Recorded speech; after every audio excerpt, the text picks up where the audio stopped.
বিসমিল্লাহির রহমানির রহিম। আসসালামু আলাইকুম। সুপ্রিয় শিক্ষার্থীবৃন্দ, শাহনুরী মডেল অনলাইন স্কুলের পক্ষ থেকে সকলকে স্বাগতম। তোমাদের সাথে আছি আমি খান মোহাম্মদ শোয়েবুর রহমান, সিনিয়র সহকারী শিক্ষক গণিত, Shahnuri model high school, Moghbazar, Dhaka. আজ আমি পঞ্চম শ্রেণীর ষষ্ঠ অধ্যায় থেকে কিছু গাণিতিক সমস্যা নিয়ে আলোচনা করব।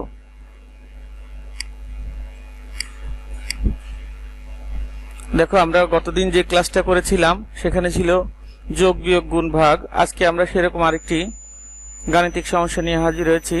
এখানে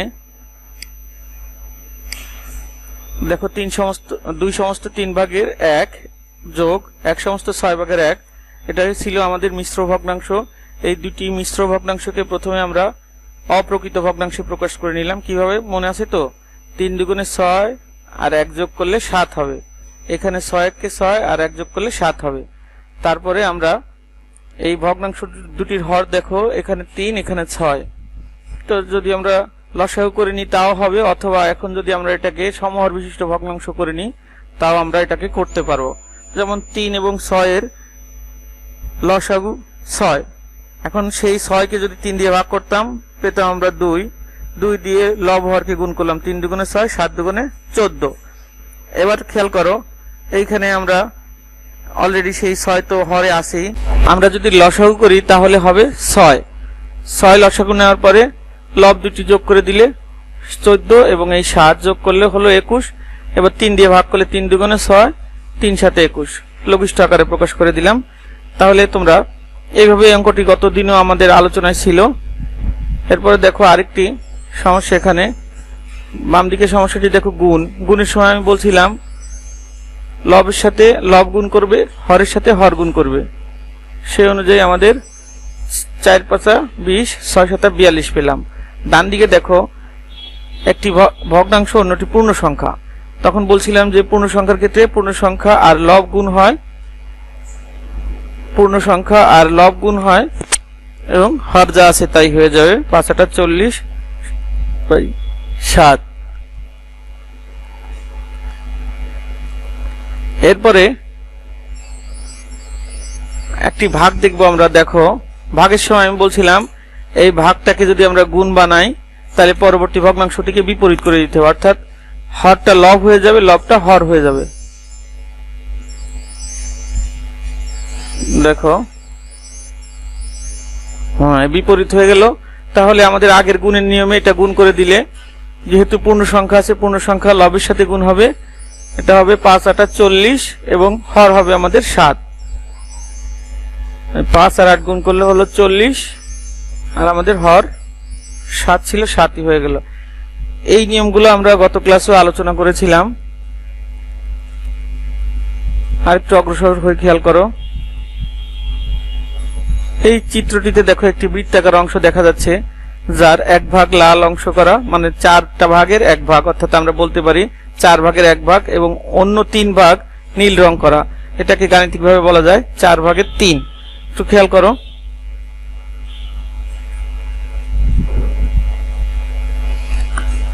এখন আমরা যদি বলি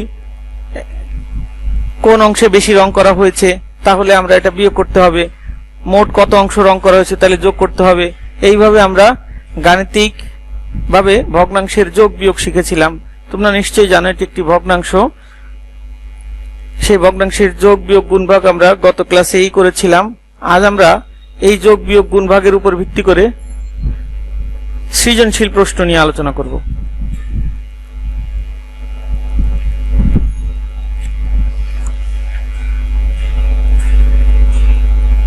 আজকের পাঠ শেষে ভগ্নাংশের যোগ বিয়োগ গুণ এর এবং ভাগ এর কার্যবিধি ব্যবহার করে দৈনন্দিন জীবনের সহজ সমস্যা সমাধান করতে পারবে।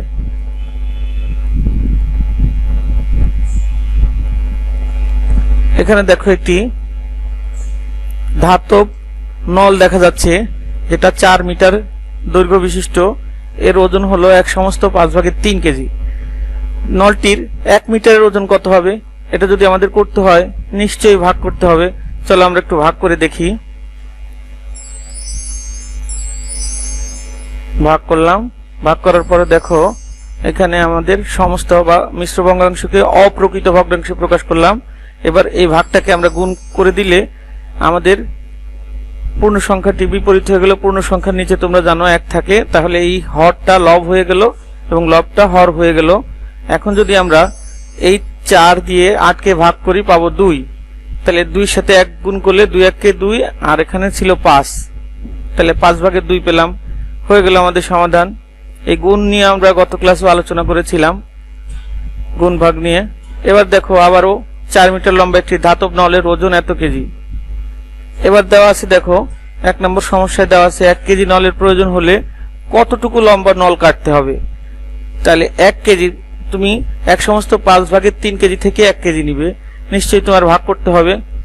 আসো আমরা এই দুটি সমস্যার সমাধান করি। দ্বিতীয় সমস্যাটি আছে 2/5 মিটার লম্বা একটি ধাতব নলের ওজন 1 কেজি, 4 মিটার লম্বা একটি নলের ওজন কত হবে। এটা আমরা গাণিতিকভাবে সমস্যাগুলো সমাধান করে আসো। প্রথম সমস্যাটি 1 নম্বর সমস্যাটি দেখি আমরা। এটা আমরা বলেছিলাম ভাগ করব। 4 কে যদি আমরা 1/5 দিয়ে ভাগ করি তাহলে পেলাম 2/5। এখানে 2/5, যেহেতু মিটারে উত্তর দিতে বলছিল তাহলে আমরা লিখব 2/5 মিটার। এবং দ্বিতীয় সমস্যাটি দেখো, এটা একটি ভাগ অঙ্ক ছিল। 4 কে যদি আমরা 4 কে আমরা যদি 2/5 দিয়ে ভাগ করি আমরা পাবো 1/5/3। এইভাবে আমরা যোগ বিয়োগ গুণ ভাগগুলো যেহেতু আগে করেছিলাম, তোমরা বাসায় আরেকটু এটা অনুশীলন করে নিবে। এরপরে দেখো আমরা আরেকটি প্রশ্ন এখানে লিখেছি, একটি ধাতব নলের 1 মিটারের ওজন এত কেজি, নলটির এত মিটারের ওজন কত। তাহলে এটা আমাদের গুণ হয়ে যাবে। অনুরূপভাবে দ্বিতীয় অংশটাও আমাদের গুণ করেই করতে হবে। দেখো আমরা দুটি ভগ্নাংশ গুণ করে দিয়েছি। তোমরা গতদিন যেহেতু এটা আলোচনা করেছিলাম, আমি আর এখানে করে দেখাইনি, তোমরা করে নিবে গুণটা। আমরা আজকে মূল আলোচনায় যাব। দেখো 1 নম্বর সমস্যা আমি এখানে দিয়েছি, একটি লাঠির অংশ, লাঠির 2/1 অংশ পানিতে, 3/1 অংশ মাটিতে এবং অবশিষ্ট অংশ পানির উপরে আছে। পানির উপরের অংশের দৈর্ঘ্য 2 মিটার। পানিতে ও মাটিতে মোট কত অংশ আছে। তাহলে আমরা এটা যোগ করব। সম্পূর্ণ লাঠির দৈর্ঘ্য মোট কত মিটার, এবং গ নাম্বার আছে পানিতে ও মাটিতে থাকা অংশ দুটির দৈর্ঘ্যের পার্থক্য কত মিটার। তা আমরা ধারাবাহিকভাবে 3টি প্রশ্নই সমাধান করব। দেখো পানিতে আছে কত অংশ, 2/1 অংশ, এবং মাটিতে আছে 3/1 অংশ। তাহলে এটা যদি আমরা যোগ করে দিই, যোগ করলে যোগের নিয়মে আমরা এটা লসাগু করে করলাম। 3 দুগুণে 6, 6 কে যদি আমরা 2 দিয়ে ভাগ করি তাহলে 3 পাবো। সেই 3 দিয়ে 1 রে গুণ করলে 3 1 কে 3, আবার 3 দিয়ে যদি 6 কে ভাগ করো বাবা 2, 2 কে 1 দিয়ে গুণ করলে 2 1 কে 2। এবার আমরা 3 আর 2 যোগ করলে পেয়ে গেলাম 5। এটাকে আমরা 6/5 অংশ বলতে পারি। তাহলে লাঠিটির পানিতে ও মাটিতে আছে মোট 6/5 অংশ। এবার আমরা খ নম্বর সমস্যাটি সমাধান করব। এখানে আমরা সম্পূর্ণ অংশকে 1 ধরে নিলাম। আমরা এর আগের আলোচনায়ও দেখেছি একটি কাঠি দিয়ে 4টি অংশ রং করা ছিল, ওটাকে আমরা 4/4 লিখেছিলাম, পরবর্তীতে 1 হয়ে গেছিল। অর্থাৎ সম্পূর্ণ লাঠি বা সম্পূর্ণ অংশকে আমরা 1 ধরে নিতে পারি। এখন ক হতে দেখলাম আমরা লাঠিটির পানিতে ও মাটিতে আছে এত অংশ এবং সম্পূর্ণ লাঠিটি 1 অংশ। তাহলে আমাদের পানির উপরে আছে যে অংশটা, সেটা আমাদের মূল লাঠি থেকে 6/5 অংশ বিয়োগ করে দিলাম। বিয়োগের নিয়মও তোমরা জানো, আমরা লসাগু করে বিয়োগ করে দিলাম। 6 থেকে 5 চলে গেলে পেলাম আমরা 1। তাহলে 6/1 অংশ লাঠিটির পানির উপরে আছে। এখন প্রশ্নে দেওয়া আছে 6/1 অংশের দৈর্ঘ্য 2 মিটার, অর্থাৎ পানির উপরে যা আছে তার দৈর্ঘ্য ছিল 2 মিটার। পানির উপরের অংশটুকুকে আমরা 6/1 দিয়ে প্রকাশ করতে পারলাম। এখানে 6/1 অংশের দৈর্ঘ্য 2 মিটার। তাহলে 1 বা সম্পূর্ণ অংশের দৈর্ঘ্য কত হবে। এটা ভাগ হয়ে গেল। ভাগকে আমরা সেই একটু আগে যে নিয়ম দেখিয়েছিলাম, ভাগকে গুণ বানায় আমরা পেয়ে গেলাম 6 দুগুণে 12 মিটার। তাহলে সম্পূর্ণ কাঠির দৈর্ঘ্য ছিল 12 মিটার। এরপর আসো আমরা গ নম্বর সমস্যাটি সমাধান করি। আগের তথ্যগুলো খ থেকে যেটা পেয়েছিলাম লিখে নিলাম।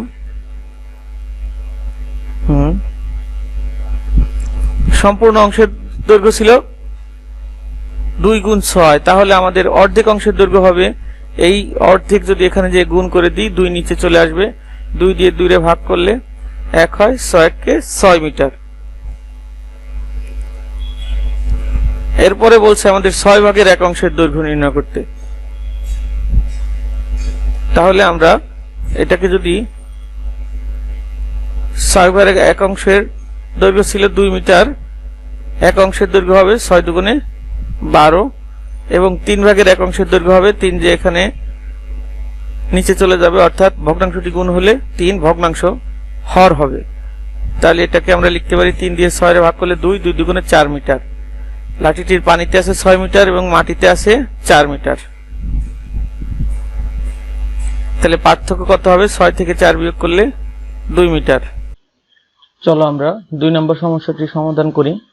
2 নম্বর সমস্যাটি দেখো একটু, এখানে একটি লাঠির 6 ভাগের 1 অংশ মাটিতে, 2 ভাগের 1 অংশ পানিতে এবং অবশিষ্ট অংশ পানির উপরে আছে। পানির উপরের অংশের দৈর্ঘ্য 2 মিটার। আমরা যে 1 নম্বর সমস্যাটি সমাধান করেছি সম্পূর্ণ একই রকমের উদ্দীপকটা। তারপরে ক নম্বর প্রশ্নটি দেখো, পানিতে ও মাটিতে মোট কত অংশ আছে। এটাও আমাদের ক নম্বরে ছিল। খ নম্বরে এখানে আছে সম্পূর্ণ লাঠির দৈর্ঘ্য মোট কত মিটার, এটাও আমাদের আগের অংশে ছিল। এবং গ নম্বর আমরা যতটুকু করেছি তার চেয়ে এখানে আরেকটু সহজ করে দিয়েছে, পানিতে থাকা অংশের দৈর্ঘ্য কত মিটার। আগে এটা বিয়োগ করে বের করতে ছিল, এখন শুধু আমরা গাণিতিক সমস্যা সমাধান করলেই হয়ে যাবে। খেয়াল করো, এখানে আমরা চিত্র দিয়ে দেখিয়েছি লাঠিটির এই যে এখান থেকে এই পর্যন্ত আছে মাটিতে, আবার দেখো এই নীল কালার কালোটুকু মাটিতে, নীল কালারটুকু পানিতে, এবং লাল কালারটুকু আছে হলো পানির উপরে। এখন আমরা সমস্যাটি সমাধান করি, চলো। লাঠিটির পানিতে আছে 2 ভাগের 1 অংশ এবং মাটিতে আছে 6 ভাগের 1 অংশ। তাহলে মোট কতটুকু আছে, তাহলে আমরা যোগ করে দিব। আগের নিয়মে যোগ করে দিলাম। দেখো 6 এবং 2 এর লসাগু 6, 6 কে যদি আমরা 2 দিয়ে ভাগ করি 3, 3 1 কে 3, আবার 6 দিয়ে 6 এর ভাগ করলে 1, এই ভাগফল 1 কে লব দ্বারা গুণ করলে 1 1 কে 1 পেলাম। তাহলে লেখা যায় 3 আর 1 এ 4, তাহলে 6 ভাগের 4 ভাগ। এটাকে যদি আমরা ভাগ করি, লঘিষ্ঠ আকারে প্রকাশ করি, 2 দিয়ে ভাগ করলে 6 কে 2 দিয়ে ভাগ করলে হবে 3, এবং 4 কে 2 দিয়ে ভাগ করলে হবে 2। তাহলে লাঠিটির পানিতে ও মাটিতে আছে মোট 3 ভাগের 2 অংশ। এবার খ নম্বর সমস্যাটি দেখো, এখানে বলছিল সম্পূর্ণ লাঠির দৈর্ঘ্য নির্ণয় করো। আমরা বলছিলাম যে সম্পূর্ণ আগের অঙ্কটিতেও আগের যে সমস্যাটি সমাধান করলাম সেখানেও আমরা সম্পূর্ণ লাঠিটিকে 1 ধরে নিয়েছিলাম, এবং এটা আমরা আগের আলোচনায় বলেছি ভগ্নাংশের সময় সম্পূর্ণ বস্তুটিকে 1 অংশ ধরে নিতে হবে। ক হতে পাই লাঠিটির পানিতে ও মাটিতে আছে মোট 3 ভাগের 2 অংশ। তাহলে সম্পূর্ণ অংশ থেকে মাটি ও পানির অংশ যদি আমরা বাদ দিয়ে দিই, তাহলে পানির উপরে কতটুকু আছে তাই বের করতে পারবো।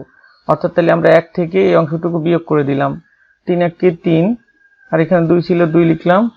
তাহলে 3 থেকে 2 চলে গেলে বিয়োগ করলে থাকবে 1, তাহলে আমরা লিখতে পারি 3 ভাগের 1 অংশ। এবার দেখো এই 3 ভাগের 1 অংশের দৈর্ঘ্য হলো 2 মিটার। তাহলে 1 বা সম্পূর্ণ অংশের দৈর্ঘ্য কত হবে, এটা আমরা জানো যে 1 যখন বের করব তখন ঐকিক নিয়মে ভাগ হয়। এই ভাগকে গুণ বানালে আমাদের এই দ্বিতীয় ভগ্নাংশটি, ভাগের পরের ভগ্নাংশটি বিপরীত হয়ে গেল, অর্থাৎ 3 উপরে গেল, 1 নিচে চলে আসলো। 1 লিখলেও হবে, না লিখলেও হবে। তাহলে পেয়ে গেলাম আমরা 3 দুগুণে 6 মিটার, অর্থাৎ সম্পূর্ণ লাঠিটির দৈর্ঘ্য 6 মিটার। এরপরে দেখো গ নম্বর প্রশ্নটি সমাধান করব আমরা। দেখলাম লাঠিটির সম্পূর্ণ দৈর্ঘ্য হলো 6 মিটার। তাহলে পানিতে থাকা অংশের দৈর্ঘ্য কত? পানিতে ছিল অর্ধেক অংশ, তাহলে 6 এর 2 ভাগের 1, তাহলে কত হলো 3 মিটার। 3 1 কে এদিকে ভাগ করলে দেখো 2 দিয়ে 6 কে ভাগ করলে 3 হয়। এই অঙ্কটা হয়ে গেল। এরপরে দেখো আমরা তোমাদের বইয়ের আরেকটি সমস্যা নিয়ে হাজির হয়েছি। হাবিব সাহেব তার সম্পত্তির 4 ভাগের 1 অংশ নিজের জন্য রাখলেন এবং অবশিষ্ট সম্পত্তি 2 সন্তানের মধ্যে ভাগ করে দিলেন। তাহলে মোট সম্পত্তি ছিল এখান থেকে এই পর্যন্ত সম্পূর্ণ অংশকে 1 ধরলাম, 4/1 অংশ নিজের জন্য রাখলেন এবং এই অংশটুকু 2 সন্তানের মধ্যে ভাগ করে দিলেন। হাবিব সাহেব তার নিজের জন্য রাখার পর তার সম্পত্তির আর কত অংশ বাকি রইল? তাহলে সম্পূর্ণ সম্পত্তি 1 থেকে আমরা 4/1 যদি বিয়োগ করে দিই এটা পেয়ে যাব। অর্থাৎ চলো আমরা কথা না বাড়িয়ে কাজে অগ্রসর হই। সম্পূর্ণ সম্পত্তিকে আমরা 1 ধরে নিলাম। হাবিব সাহেবের এই অংশটুকু ছিলে থাকলে আমরা এখান তাহলে আমাদের সম্পূর্ণ সম্পত্তি 1 থেকে এই অংশটুকু বিয়োগ করে দিব।